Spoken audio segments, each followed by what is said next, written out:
आज की वीडियो में हम गंगा नदी तंत्र को ट्रिक के माध्यम से याद करेंगे। यानी कि जितने भी प्रयाग बनते हैं, यानी कि विष्णु प्रयाग, नंद प्रयाग, कर्ण प्रयाग, रुद्र प्रयाग और देव प्रयाग, और ये सभी प्रयाग किस नदी के मिलने से बनते हैं, यानी कि धौलीगंगा, नंदाकिनी, पिंडार, मंदाकिनी और भागीरथी नदी। तो इन्हें भी हम ट्रिक से याद कर लेंगे। आपको कुछ भी याद करने की ज़रूरत नहीं पड़ेगी, बस आप इसे ध्यान से समझ लीजिए, आपको अपने आप ही ट्रिक से मैं याद करा दूंगा। ठीक है। सबसे पहले तो आपको एक नॉर्मल सी चीज़ पता रखनी है। क्या है दोस्तों, ये जो नदी आ रही है ना पीछे से, ये देखिए, ये जो नदी आ रही है ना, ये दोस्तों अलकनंदा नदी है। ये देखिए यहाँ पर। ठीक है। अब ये सभी नदियाँ बीच में आकर मिल रही है। कौन कौन सी? धौलीगंगा, नंदाकिनी, पिंडार और मंदाकिनी और भागीरथी, ये इसके अंदर आकर मिल रही है।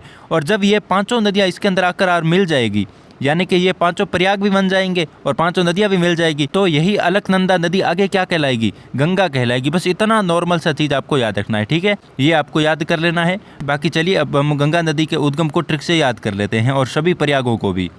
सबसे पहले आता है विष्णु प्रयाग। तो एक छोटी सी कहानी है, सुनिए हुआ क्या। ये इस पहाड़ से एक नदी निकलती है जिसका नाम है गंगा। ठीक है, ये देखिए यहाँ पर गंगा है। ठीक है, ये सफ़ेद कलर की है। अब देखिए, पहाड़ से कोई भी नदी निकलेगी तो वो बर्फ़ से निकलेगी, क्योंकि बर्फ़ के ऊपर पहाड़ जमा होता है, वही पिघल जाता है। तो ये क्या हुआ कि इसका कलर वैसा ही रह गया।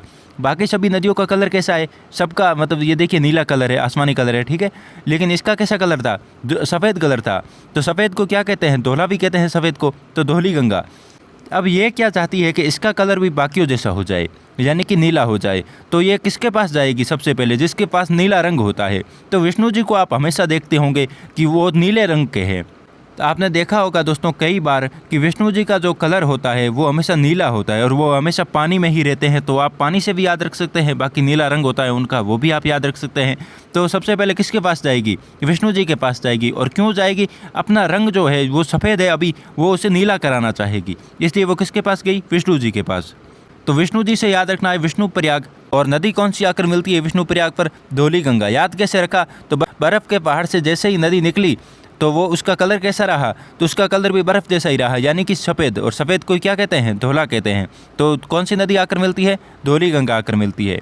आगे देखिए, जब वो विष्णु जी के पास गई तो विष्णु जी ने कहा कि ये मैं तो नहीं कर सकता हूँ, लेकिन मुझसे भी ताकतवर कोई है और उनका नाम है भगवान शिव। आप उनके पास जाइए। और ये सुनते ही गंगा जी किसके पास जाने लगी? शिव जी के पास। तो शिव जी क्या कर रहे थे दोस्तों? ये हमेशा ही भक्ति करते रहते हैं, तो ये तपस्या में लीन थे। तो आपको पता होगा दोस्तों, शिव जी का सबसे खास कौन होता है? नंदी होता है। ठीक है, तो ये किसके पास चली गई? नंदी के पास। यानी कि शिव जी तपस्या कर रहे थे तो गंगा जी किसके पास चली गई? तो वो चली गई नंदी जी के पास।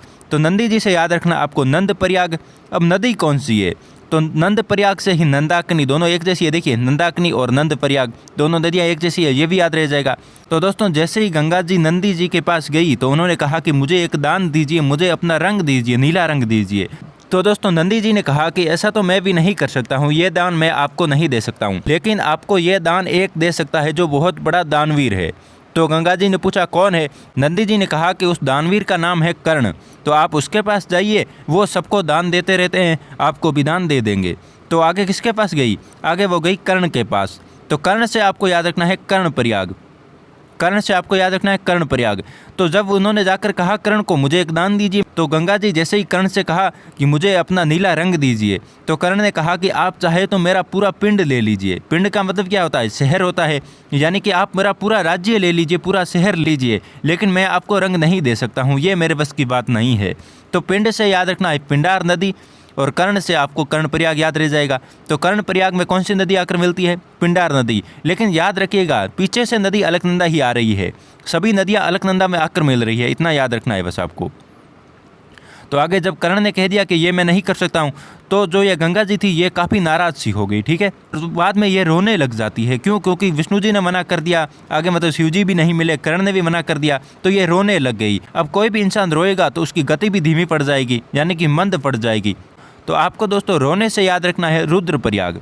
रोना और रुद्र एक होता है, रोने लग जाती है रुद्र प्रयाग और उसकी गति धीमी पड़ जाती है। तो गति धीमी पड़ने से याद रखना है मंदाकिनी। मंद का मतलब क्या होता है? धीमा।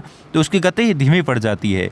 तो मंदाकिनी आपको याद रखना है कि रुद्र प्रयाग के अंदर मंदाकिनी नदी आकर मिलती है।